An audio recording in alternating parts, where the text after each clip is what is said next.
Het is de eerste keer. En het is eigenlijk altijd al een wens geweest om dit mee te mogen maken.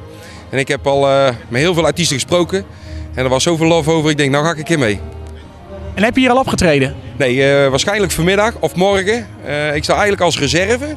Als er iemand uitvalt, mag ik op het grote podium meedoen. Hij is gewoon hartstikke gezellig. Iedereen die doet mee, je bent hier met een club. Dat is niet te begrijpen, daar moet je gewoon bij zijn. Dat gaat gewoon helemaal lekker op.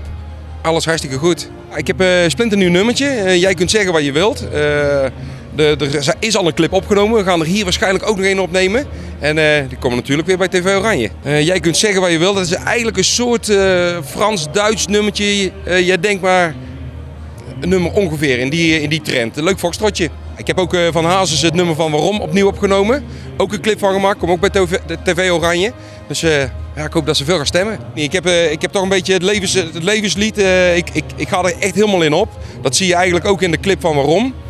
Dan zie je eigenlijk al bijna de tranen in mijn ogen. En het is ook een stukje leven wat ik gewoon mee heb gemaakt. Ik heb een website, www.patrickvanabelen.nl.